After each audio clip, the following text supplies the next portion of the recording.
안녕하세요, 금융맨 김PD입니다. 오늘은 조금 특별한 이야기입니다. 현대차가 미국 조지아주의 초거대 공장 메타플랜트 아메리카를 열었습니다. 공장 면적은 무려 울산 공장의 2배, 최첨단 로봇과 AI 기술을 총동원한 이 공장, 앞으로 현대차의 글로벌 전략에 어떤 변화를 가져올지, 또 우리 국내 일자리에는 어떤 영향을 주게 될지 이야기해 보겠습니다. 그리고 항상 말이 많은 현대차 노조의 미래는 어떨지 제 개인적인 생각을 담아서 예측 한번 해보았습니다. 단순히 제 생각이니 참고만 해주시길 바라고 구독과 좋아요 눌러주시면 감사하겠습니다. 메타플랜트 아메리카는 현대차가 미국에 세운 세 번째 공장입니다. 그리고 횟수로는 16년 만에 신규 공장입니다. 엘라바마 공장, 조지아 기아 공장에 이어 이제 조지아 메타플랜트까지 세 번째 현지 공장을 갖게 된 현대차. 이곳은 단순한 자동화 수준이 아닙니다. 부품 운반부터 용접, 도장, 조립, 최종 검사까지 거의 모든 공정을 로봇이 담당합니다. 연말부터는 사람처럼 걷고 물건을 드는 보스턴 다이내믹스의 인간형 로봇까지 투입될 예정이라고 하는데요. 이렇게 해서 메타플랜트는 연간 10만 대 생산을 시작으로 현대차는 미국 생산량을 최대 120만 대까지 목표로 하고 있습니다. 미국 판매량의 70%를 현지 생산으로 조달하겠다는 목표까지 세웠습니다. 특히 이번 메타플랜트 준공을 통해 조지아 주에만 신규 일자리를 8,500개를 창출했고요. 정의선 회장은 트럼프 전 대통령에게 4년간 210억 달러, 약 31조 원을 추가 투자하겠다는 계획도 발표했습니다. 또 자동차 생산에 필요한 철강도 미국 현지에서 조달하겠다고 밝혔습니다.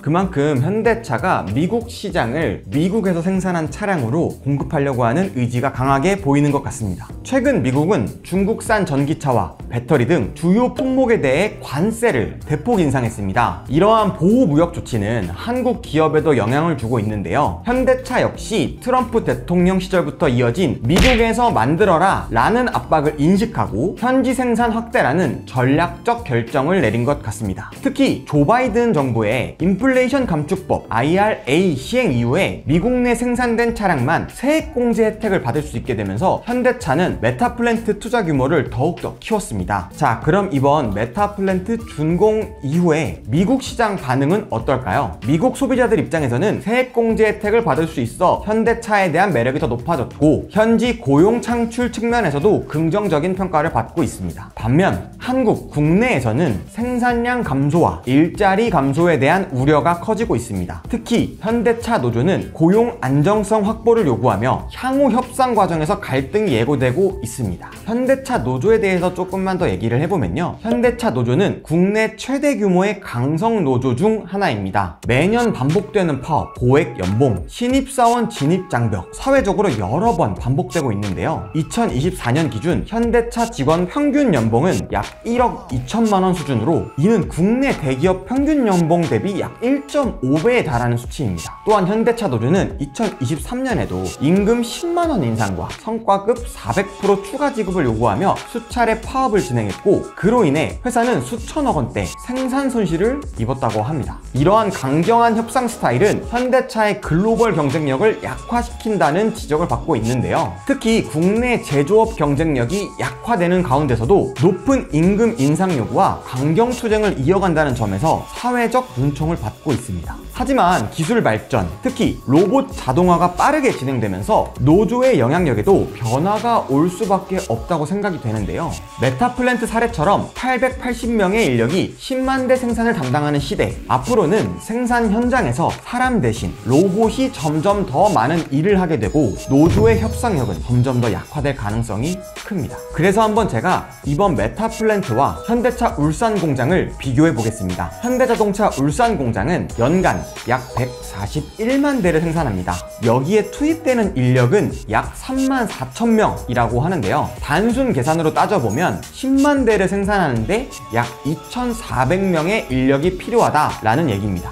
그런데 이번 미국 조지아주에 세운 메타플랜트는 앞서 얘기했던 대로 10만 대를 생산하는데 투입되는 인력은 단 880명에 불과합니다. 기존 울산 공장의 3분의 1 수준밖에 안 되는 숫자인데요. 왜 이렇게 차이가 날까 생각해보면 바로 로봇 기반 자동화 시스템 때문입니다. 메타플랜트는 현대차 역사상 가장 자동화율이 높은 공장으로 용접, 도장, 조립 등 핵심 공정 대부분을 로봇이 수행하기 때문에 단위 인력당 생산 효율을 극대화하고 글로벌 생산비 경쟁력도 한층 더 강화한 겁니다. 이는 단순히 현대차뿐만 아니라 모든 제조업에 닥칠 거대한 흐름입니다. 이제는 일자리 자체를 지키려는 싸움이 아니라 변화하는 시대에 맞춰 어떤 일을 할 것인가를 고민해야 할 시기인 것 같습니다. 해외 사례 같은 경우를 보면요, 해외에서는 이미 비슷한 변화가 빠르게 진행되고 있습니다. 테슬라는 프리몬트 공장을 시작으로 공장 자동화를 대폭 추진했고, 지금은 독일 베를린 기가팩토리에서도 대규모 로봇 시스템을 도입했습니다. 테슬라는 자동화를 통해 생산 속도와 품질 동시에 끌어올렸고, 노조의 개입을 최소화하는 전략을 택했습니다. 또한 폭스바겐 역시 독일 본사 공장에서 용접, 조립, 도장 모든 공정의 80% 이상을 로봇화하여 생산성을 높이고 있습니다.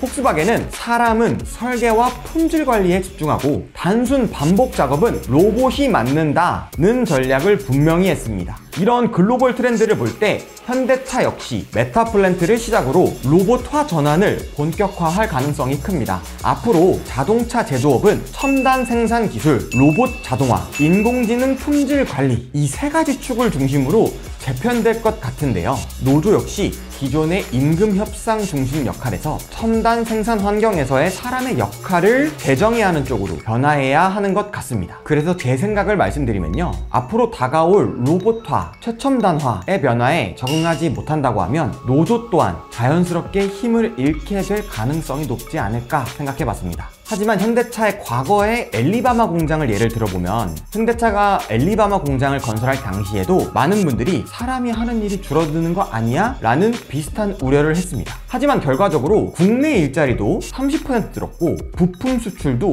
500% 이상 증가했습니다. 사실 이번 메타플랜트 공장이 과거의 엘리바마 공장처럼 선순환이 가능할 수도 있습니다. 과연 이번에는 그런 선순환이 가능할지, 아니면 이번에는 자동화와 로봇화로 인한 근본적인 고용 구조가 변화가 될지, 기술 발전이 이끈 생산성 향상이지만 사람의 역할이 근본적으로 줄어드는 것은 피할 수 없는 현실이 되어가고 있습니다. 또한 현대차는 메타플랜트 외에도 20만 대 추가 생산이 가능한 설비 확장 계획을 밝혔습니다. 수출을 넘어 미국 내 생산 비중이 계속 늘어날 것이고, 이 흐름은 자동차뿐만 아니라 반도체, 배터리, 에너지 분야까지 확대될 전망입니다. 그래서 오늘 이야기의 결론은 이겁니다. 자동차 산업은 거대한 변곡점에 있습니다. 현대차는 살아남기 위해 발빠르게 움직이고 있지만 국내 일자리 문제와 노조 문제는 이제 새로운 접근이 필요합니다. 기술과 사람, 로봇과 인간, 이 둘이 어떻게 공존할 것인가가 앞으로의 핵심이 될 것 같습니다. 자, 그리고 새로운 시대에 맞춰 합리적이고 똑똑한 선택이 필요할 때 차원이 함께합니다. 국산차부터 수입차 렌트까지 시장 변화에 발맞춰 최적의 조건을 비교하고 추천해드립니다. 고정 댓글 링크 통해서 원하시는 차량 직접 견적 보시고 상담 문의 주시면 저 금융맨이 끝까지 함께하겠습니다. 지금까지 금융맨 김PD였고요. 오늘 영상을 보신 분들의 의견을 댓글로